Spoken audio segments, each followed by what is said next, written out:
अपराधी हो, प्राण दंड के अलावा कोई और दंड दो तो मान्य है। तो ठीक है, हम ऐसा ही दंड देंगे, इसको प्राण दंड नहीं मिलेगा। क्या क्या दंड दोगे इसको?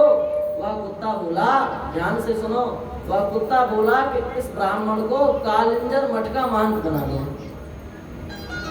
महंत जी बना दो। ये दंड दिया कुत्ते ने। भगवान ने कहा इसमें दंड क्या हो गया, इसमें दंड की बात क्या है? तो तुमने अच्छा किया, इसको महंत बना दिया, इसको कुछ खाने मिलेगा, पीने मिलेगा। नहीं महाराज, हमने दंड दिया है। क्या दंड दिया? बोले देखो, जो महंत बन जाता है और जिस कार्य के लिए द्रव्य आया है उस कार्य में यदि उस द्रव्य का प्रयोग नहीं होता तो फिर उसको कुत्ता बनना पड़ता है।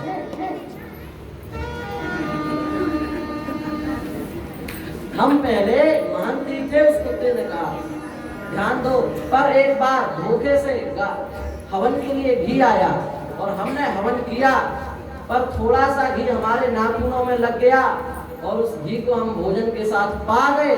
इतना सा द्रव्य जो भगवान के लिए आया उसमें से थोड़ा सा अंश हमारे मुंह में चला गया, हमको कुत्ता बनना पड़ गया।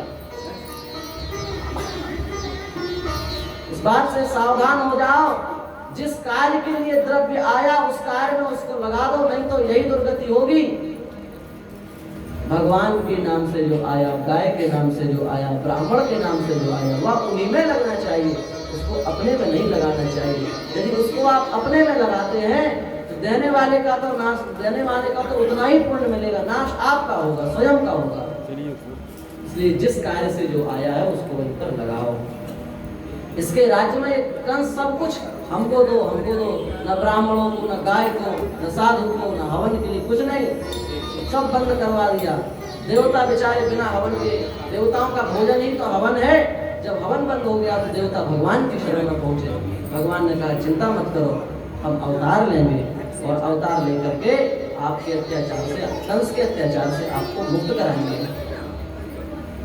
तथा आप सब लोग जानते ही हैं, कंस के चाचा देवक, उनकी लड़की का नाम देवकी, उसका विवाह हुआ सूरसेन के पुत्र वसुदेव जी के साथ हुआ।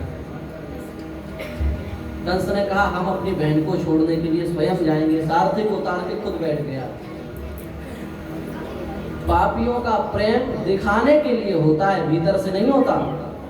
ये केवल दिखा रहा है कि हम बड़े प्रेमी हैं, जिससे प्रजा को लगे कि देखो भाई कितना अपने बहन को प्रेम करता है, वाह ऐसा भाई तो नहीं देखा आज तक। इसलिए कंस दिखावा कर रहा है, रथ पर बैठ करके जा रहा है। और भगवान की प्रेरणा ही ऐसी थी, आकाशवाणी हुई, उसने बताया इसके गर्भ से जो अष्टम संतान होगी वो तुम्हारा काल होगा। सही बात तो ये है, उसका नाश तो होना ही था, देवकी तो केवल निमित्त बन गई।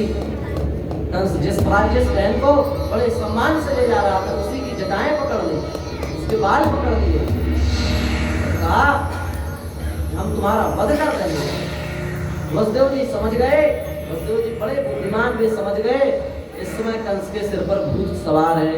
इसलिए बुद्धिमान पुरुष को ऐसा कोई कार्य करना चाहिए कि जिससे तत्काल में कोई कार्य ना बिगड़े, बाद में जैसा होना होगा होता रहेगा। वसुदेव जी ने समझाया, बोले देखो इसका विवाह हो गया है, तुम्हारी बहन है, सब सामने खड़े हैं, तुम्हारा कितना अपमान होगा, तुम इसका वध कर दोगे। एक निरपराध स्त्री के वध करने का पाप जानते हो? कंस ने कहा हम तो मत पढ़ाओ, हम सब पढ़े लिखे हैं, सब शास्त्र हमने पी लिए हैं बोल करके, हमको उपदेश मत दो, सार सार में कहो क्या कहना चाहते हो। वसुदेव जी ने कहा देखो आपको देवकी से तो कोई परेशानी नहीं है, देवकी के संतान से परेशानी है। हम आपको वचन देते हैं, हम सत्य संध वसुदेव हैं, आपको वचन देते हैं, इसके सारे पुत्र हम आपको समर्पित कर देते हैं। वसुदेव जी ने सोचा तत्काल में तो काम बने, फिर बाद में देखा जाएगा। और वसुदेव जी सत्य संध भी थे। कंस को विश्वास हो गया, देवकी को कारागार में डाल दिया गया। पहली संतान हुई, वसुदेव जी ने समर्पित की। कंस ने सोचा कि आकाशवाणी ने कहा था कि 8वां पुत्र काल होगा, ये तो पहला है, चलो ले जाओ, इसको नहीं मारेंगे, 8वां लाना।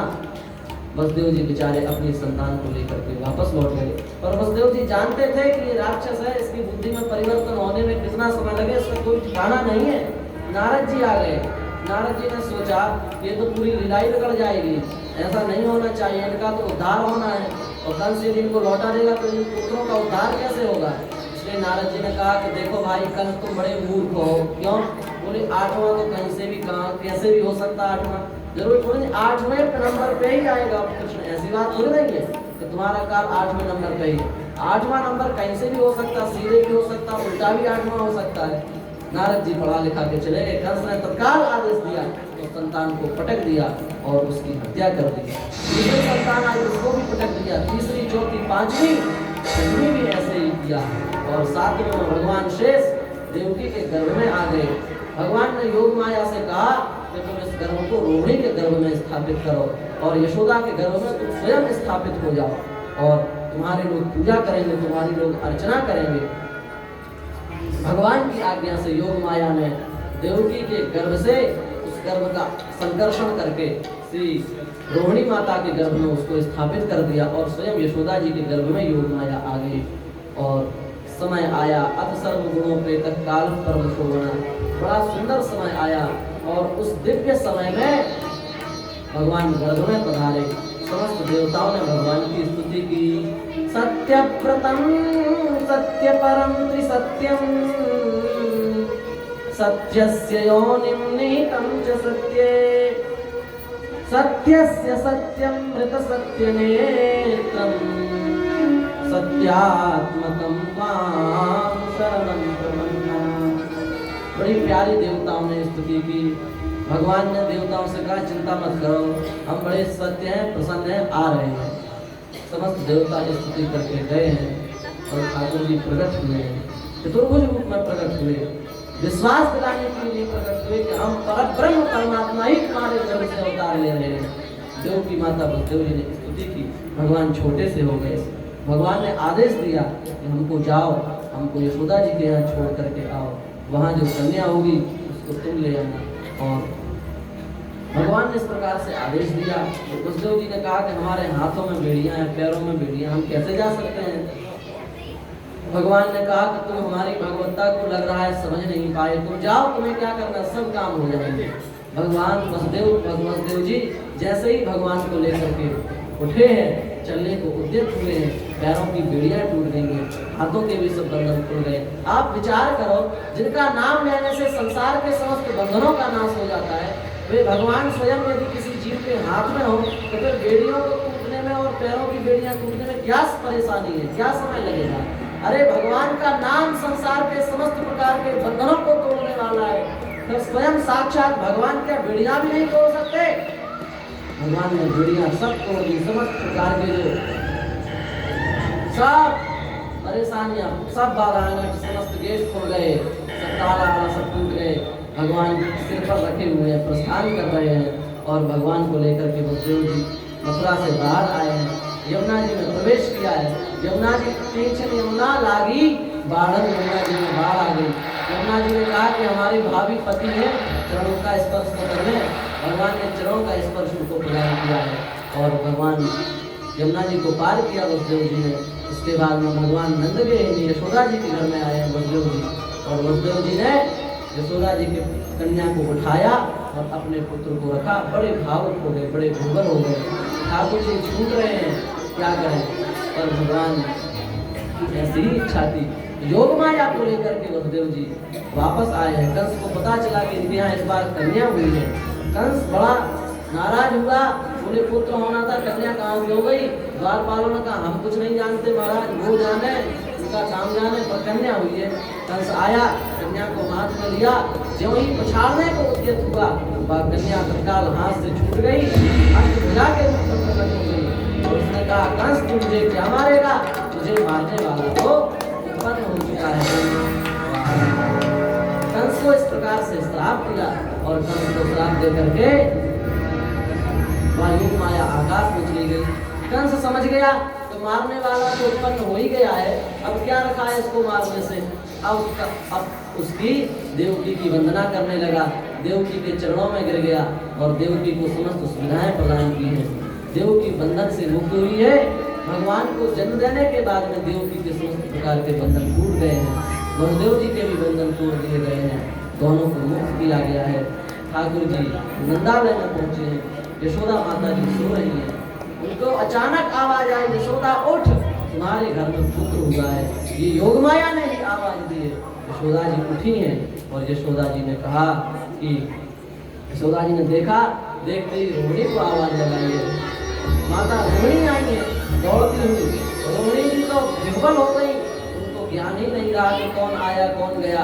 तत्काल उन्होंने नंद सुनंद आदि सब गोपों को बुलाया है, सब गोप आए हैं, सबने ठाकुर जी के दर्शन किए और भगवान का दर्शन करके ऐसे बेबल हुए, ऐसे बेबल हुए कि वो रात कब कट गई इसका किसी को भान ही नहीं हुआ। संपूर्ण रात्रि भगवान के दर्शनों में ही व्यतीत हो गई। सुबह हुआ, हिलाया डुलाया, बोले नंद मासी आज गेट नहीं खुले, क्या बात है?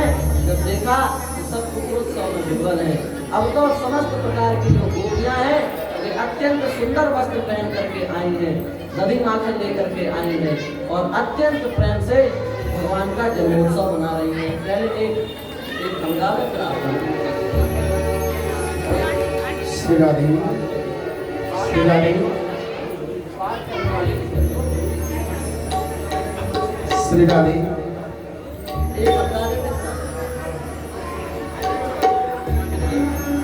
नंद रानी की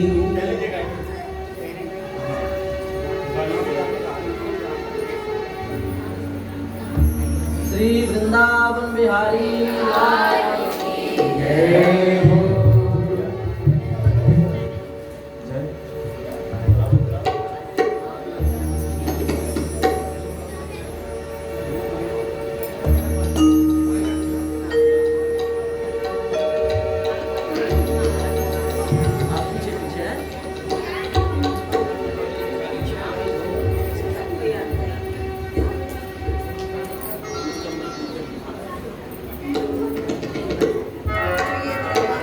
श्री वृंदावन बिहारी लाल की जय हो।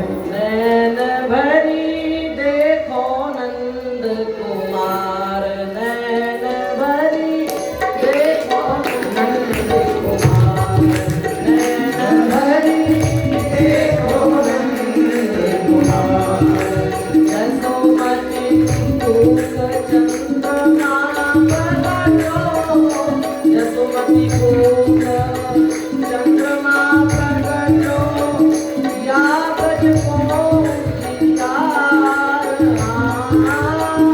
या बजको जियार, नयन भरी देखो नंद कुमार, नयन भरी देखो नंद कुमार।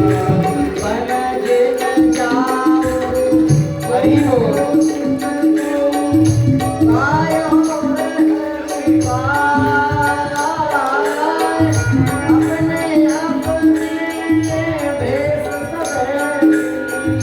अपने अपने भेष बदले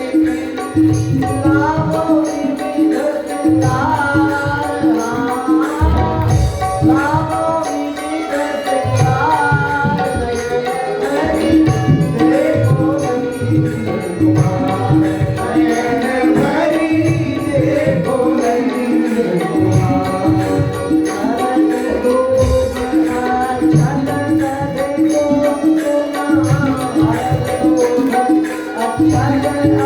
जय हो।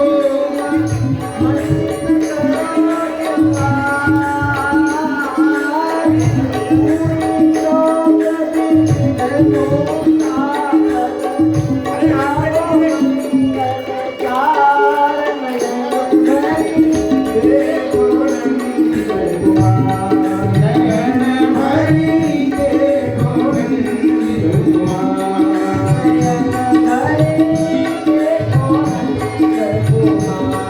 नयन भरी देखो नंद कुमार।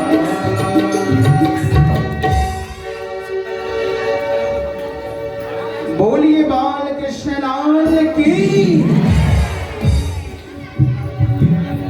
नंद रानी की खुली तकदीर बधाई बाज रही।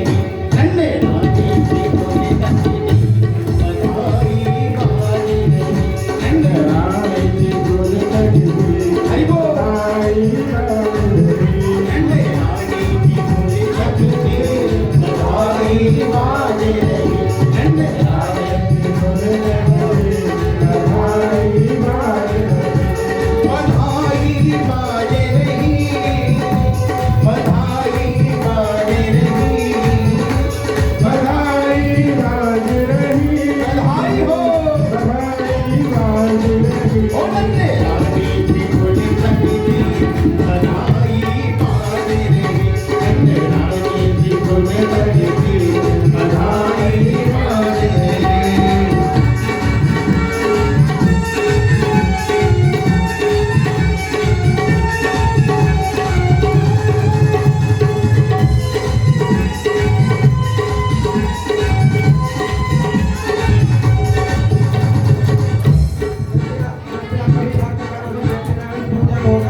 सब लोग विराजे रहे, मेरे साथ रहे, सभी लोग थोड़े समय और विराजे रहे।